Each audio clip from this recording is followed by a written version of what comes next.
اعوذ باللہ السمیع العلیم من الشیطان الرجیم بسم اللہ الرحمن الرحیم الحمد للہ والصلاة علی اہلہا۔ عزیز طلبہ السلام علیکم ورحمۃ اللہ وبرکاتہ۔ شرح المدوم کتاب صوم درس نمبر 182 میں اعتکاف کے دوران نیک کاموں کے لیے مسجد سے نکلنے کا حکم بیان کیا جائے گا۔ اعتکاف کے صحیح ہونے کی شرائط پر گفتگو ہو رہی تھی اور ایک شرط یہ تھی کہ مسجد سے بلا وجہ نکلنا اس سے اعتکاف باطل ہو جاتا ہے۔ تو اس کی استثنائی صورتوں میں سے ہے کہ اعتکاف کے دوران نیک کاموں کے لیے مسجد سے نکلنا جائز ہوتا ہے۔ اس کی مصادیق اور مثالیں ذکر کی جائیں گی، مذکورہ حکم کی شرط کو بھی بیان کیا جائے گا، شہید ثانی کی تحقیقات اور نقط و نظر اور متعلقہ حدیث اور فروعات بھی بیان ہوں گی۔ یہ جو شرط تھی کہ اعتکاف کی صورت میں بلا وجہ اور بلا ضرورت مسجد سے نہیں نکل سکتے، اس سے استثنائی مورد یہ ہے کہ مسجد سے کار خیر اور نیک کاموں کے لیے باہر جا سکتے ہیں، جیسا کہ مستحبات ہوتے ہیں اور واجبات ہوتے ہیں، ان کی ادائیگی کے لیے باہر جا سکتے ہیں۔ اس کی 3 مثالیں جناب مصنف نے پیش کی ہیں۔ ایک تو یہ ہے کہ مریض کی عیادت کے لیے، چاہے وہ امامیہ سے ہو یا غیر امامیہ سے ہو، تو اس مریض کی تیمارداری کے لیے جا سکتے ہیں، اور اس کی شرط یہ ہے کہ مدت عیادت وہ معمولی ہو اور متعارف ہو، بہت زیادہ طول نہ پکڑ جائے کہ بندہ ادھر ہی مریض کے ساتھ ہی اٹیچ ہو جائے اور اپنے اعتکاف کو بھول جائے۔ اگر طول دے گا تو اعتکاف باطل ہو جائے گا۔ دوسرا اس کا مورد ہے تحمل شہادت یا اقامت شہادت، یعنی گواہی کو حاصل کرنے کے لیے یا گواہی کو ادا کرنے کے لیے جاتا ہے تو بھی یہ جائز ہے، مسجد سے باہر جانا جائز ہوگا۔ شرط یہ ہے کہ یہ ایسی صورت میں ہو کہ جب مسجد کے اندر اس کا تحمل شہادت یا اقامت شہادت ممکن نہ ہو۔ اور تیسری جو مثال دی ہے مومن کی مشایعت کے لیے، اس کو الوداع کہنے کے لیے جب وہ سفر پہ جا رہا ہو،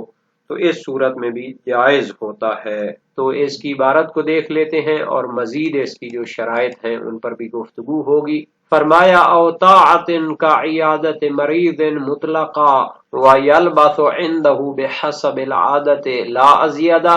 او شہادت تحملا و اقامتا ان لم یکن بدون الخروج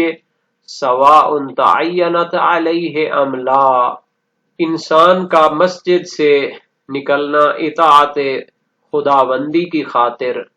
اعتکاف میں جائز ہوتا ہے، کا عیادت مریض،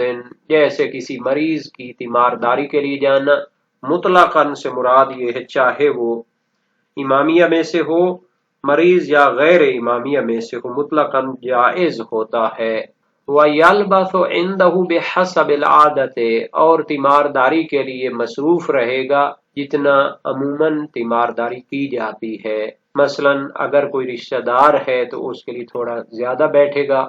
اور اگر کوئی غیر رشتہ دار ہے تو اس کے لیے جتنا معمولاً بیٹھا جاتا ہے پھر اس سے زیادہ نہیں بیٹھا جائے گا۔ لا ازیادہ، زیادہ نہیں بیٹھا جائے گا، جتنا معمولاً بیٹھتے ہیں اتنا بیٹھے۔ دوسری صورت جو اطاعت کی شمار ہوتی ہے اس کے لیے مسجد سے نکلنا اعتکاف میں بھی جائز ہوتا ہے۔ اور شہادت، یا گواہی کے لیے باہر جائے مسجد سے۔ تحمل شہادت کا معنی یہ ہوتا ہے کہ اس کو دعوت دی جائے کہ فلاں چیز کو دیکھ لو اور اس کی بعد میں گواہی دینی ہے، تو اس کو تحمل شہادت کہتے ہیں۔ اقامت شہادت ہوتی ہے کہ جو پہلے اس نے شہادت اور گواہی حاصل کی ہے اس کو محکمہ عدالت میں پیش کرنے کے لیے جائے۔ ان لم یمکن بدون الخروج، اگر اقامہ شہادت مسجد سے نکلے بغیر ممکن نہ ہو تو پھر مسجد سے نکلنا جائز ہے، لیکن اگر مسجد کے اندر ہی آ کر اس سے گواہی لے لی جائے تو اعتکاف کی صورت میں باہر نہیں نکلنا چاہیے۔ سواء تعینت علیہ ام لا، چاہے گواہی اس پر متعین ہو، واجب عینی ہو، یا واجب عینی نہ ہو بلکہ واجب کفائی ہو۔ تو ان مسائل کی کتاب الشہادات میں تفصیل اسی شرح المدوم میں بیان کی جائے گی۔ گواہی کے بارے میں جو ہے ذکر کیا جائے گا کہ جو شخص گواہی تحمل کرتا ہے یا اس کو ادا کرتا ہے تو اس کے لیے خاص شرائط ہے، اہلیت شرط ہے، عادل ہونا شرط ہے۔ اگر ایک عادل موجود ہے اور اعتکاف کی صورت میں اس کو دعوت دی جاتی ہے کہ جناب علی اس واقعے کو آپ دیکھ لیں تاکہ بعد میں اس کو ادا کر سکیں، اگر تو فقط وہی عادل شخص موجود ہو تو اس پر واجب عینی ہو جاتا ہے، تو اس کو جا کے دیکھے اور بعد میں اس کو ادا کرے۔ اور اگر دوسرے لوگ بھی موجود ہوں عادل تو پھر اس پر واجب کفائی کے عنوان سے ہوگا۔ تو یہ تحمل شہادت میں بھی اسی طرح ہوتا ہے اور اقامہ شہادت میں بھی اسی طرح ہوتا ہے۔ اگر کئی لوگوں نے اس مسئلے کو دیکھا ہوا ہے اور محکمہ عدالت میں ان کی گواہی کی ضرورت ہے، اگر تو زیادہ ہے تو پھر اس پر جو ہے واجب کفائی ہوگا، لیکن اور کوئی موجود نہ ہو اور فقط یہی شاہد رہا ہو اس کا اور عادل بھی یہی ہو تو پھر اس پر واجب عینی ہوگا۔ بہرحال یہ ان اہم موارد میں سے ہے اور اطاعت الہی کے موارد میں ہے کہ جن کے لیے اعتکاف سے بھی نکل کر جانا پڑتا ہے اور جانا چاہیے۔ او تشیع مومن وهو تودیعه اذا اراد سفرا الى ما يعتاد عرفا وقیده بالمومن تبعا للنص بخلاف المریض لاطلاقه۔ اطاعت خدا کی خاطر مسجد سے نکلنا اعتکاف کو باطل نہیں کرتا۔ اس کی تیسری مثال ہے کسی مومن بھائی کو الوداع کہنے کے لیے جب وہ سفر کے لیے جا رہا ہو تو مسجد سے نکل سکتا ہے، لیکن اتنی حد تک نکلے کہ جتنا عرفاً اس کو الوداع کہنے کے لیے جایا جاتا ہے۔ اب تو یہ چیزیں کم ہوتی جا رہی ہیں، سوشل میڈیا کا دور ہے، لیکن حقیقت یہ ہے کہ یہ اساسی اور بنیادی آداب اسلامی ہیں، اخلاق اسلامی ہیں جن کو زندہ رکھنا چاہیے، جس سے آپس کی محبت اور معاشرے میں ایک جنت نظیر معاشرہ کی بنیاد پڑتی ہے اور اس کو مزید اچھا بنایا جا سکتا ہے۔ مراد یہ ہے کہ مومن جب سفر پہ جا رہا ہو تو اس کو الوداع کہنا، تشیع مومن سے مراد الوداع کہنا ہے جب وہ سفر پہ جا رہا ہو، اور اتنی حد تک اس کو الوداع کہے جتنا عرفاً اس کو الوداع کہنے کے لیے جایا جاتا ہے۔ اچھا، یہ جو تشیع کا لفظ ہے اس سے کبھی جنازہ مومن کی تشیع کرنا اور اس کے جنازے کے ساتھ چلنا بھی مراد ہوتا ہے، لیکن شہید ثانی نے یہاں پر تشیع مومن سے مراد الوداع کہنا لیا جب وہ مسافرت پہ جا رہا ہو۔ اس کے لیے انہوں نے شرائع الاسلام محقق ہلی کی عبارت سے استفادہ کیا ہے، چونکہ اس میں انہوں نے جو مثالیں دی ہیں تو اس میں یہی مراد لیا ہے، کا قضاء الحاجہ والاغتسال وشہادت الجنازہ وعود المرضى وتشیع المومن۔ تو تشیع مومن سے مراد مسافر مومن کو الوداع کہنا ہوگا، کیونکہ ان کی عبارت میں شہادت الجنازہ یعنی جنازے میں شرکت کرنا پہلے علیحدہ طور پر ذکر ہو چکا ہے۔ اور شرائع الاسلام کا اردو ترجمہ المعروف جامع الجعفری جو 1898 میں شائع ہوا تھا اور اس کی جدید طبع لاہور سے مؤسسہ اسلامیہ سے ہوئی ہے، جلد اول صفحہ 229 میں اعتکاف کی چھٹی شرط میں بیان کیا ہے اس کو کہ ہر وقت مسجد میں رہنا چاہیے اور بے سبب مسجد سے نکلے گا تو اعتکاف باطل ہو جائے گا۔ اس میں انہوں نے بیان کیا ہے کہ نماز جنازہ کے لیے نکلنا، بیماروں کی عیادت کے لیے نکلنا اور مومنوں کی مشایعت کے لیے نکلنا اور گواہی دینا، تو ان کاموں کے لیے مسجد سے نکلنا جائز ہے۔ اسی کو شہید ثانی نے قرینہ قرار دیا ہے کہ تشیع مومن سے مراد مسافر مومن کو الوداع کہنا ہے، جیسے حج پہ جاتا ہے یا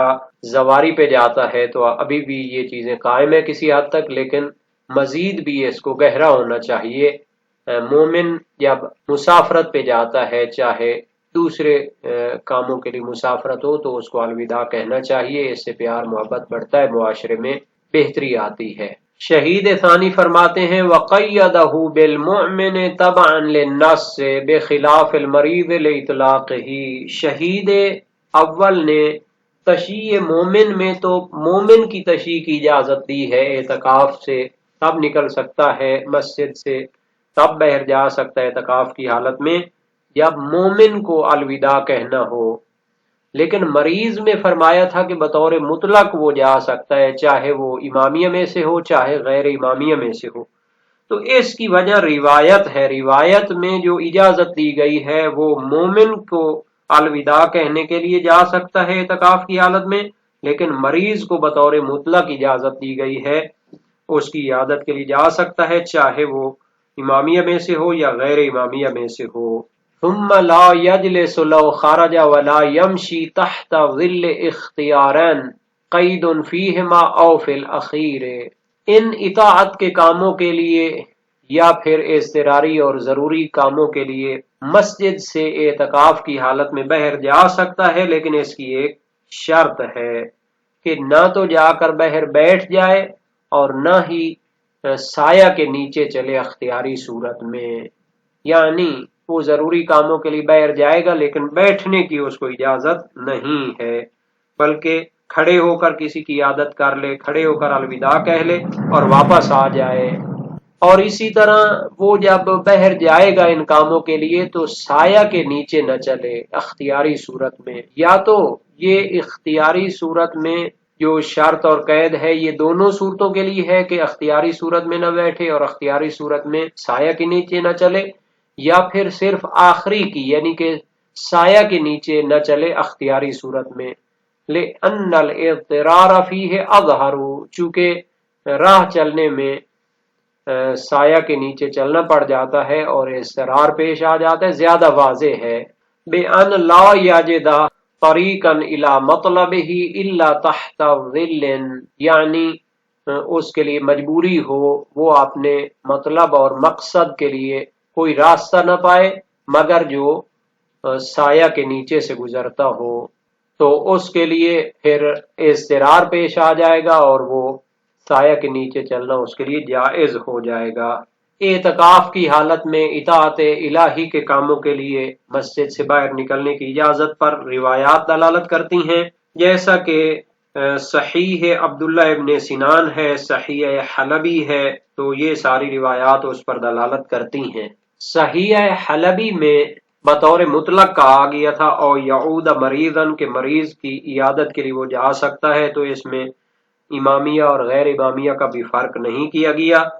اور تحمل شہادت یا اقامہ شہادت کا بھی اطلاق سے استفادہ کیا جا سکتا ہے کہ یہ اہم ترین معاشرتی مسائل میں سے ہے، تاکہ اس کے ذریعے عدل و انصاف قائم ہوتا ہے، اور قرآن کریم میں اس کی بہت زیادہ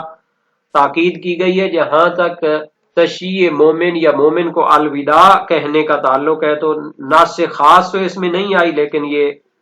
عناوین عام میں شامل ہے، جیسا کہ صاحب جواہر الکلام فی شرح شرع الاسلام اور سید المدارک نے اس کا ذکر کیا ہے۔ یہ جو شہید ثانی نے فرمایا ہے کہ تشیع مومن اور مومن کو الوداع کہنا روایت میں موجود ہے، تو حق یہ ہے کہ اس کے بارے میں نص خاص موجود نہیں ہے۔ ہاں، تشیع مومن کے لیے معتکف کے نکلنے کی ایک ایسی روایت نہیں ملی کہ جو اس پر واضح طور پر دلالت کرتی ہو۔ تو شہید ثانی کی مراد نص سے وہ روایات ہو سکتی ہیں جو مومن مسافر کو الوداع کہنے کے اس باب پر دلالت کرتی ہیں، جیسا کہ مرسلہ شیخ صدوق ہے امام صادق علیہ السلام سے، فرمایا عن الرجل یخرج یشیع اخاہ مسیرۃ یومین او ثلاثہ فقال ان کان فی شہر رمضان فلیفطر قلت فأیہما افضل یصوم او یشیعہ قال یشیعہ ان اللہ قد وضع عنہ الصوم اذا شیعہ۔ نہایت ہی اہمیت بیان کی گئی ہے اس میں تشیع مومن کی۔ ایک شخص سفر پہ جا رہا ہے اور مومن بھائی اس کا ایک دو دن کے سفر پر جا کر کیا کرے، یہ روایت وسائل الشیعہ باب سیوم ابواب من یصح عنہ الصوم میں موجود ہے، حدیث پنجم ہے۔ ترجمہ وسائل الشیعہ جلد ہفتم صفحہ 122 میں یہ باب موجود ہے۔ جب تک ماہ رمضان کی 23 راتیں گزر نہ جائیں تب تک اس ماہ میں سفر کرنا مکروہ ہے، ماہ سوا کسی ضرورت کے یا سفر اطاعت کے، جیسے سفر حج یا عمرہ، یا کسی مومن کی مشایعت کرنا یعنی اس کو الوداع کرنا یا اس کا استقبال کرنا یا اسے الوداع کرنے کا سفر ہے۔ اس میں کل 8 حدیثیں ہیں، سب کا ترجمہ کیا گیا ہے۔ صفحہ 123 میں موجود ہے یہ روایت۔ حضرت امام جعفر صادق علیہ السلام سے پوچھا گیا، ایک شخص اپنے دینی بھائی کی مشایعت کے لیے 2 یا 3 دن کی مسافت تک نکلتا ہے،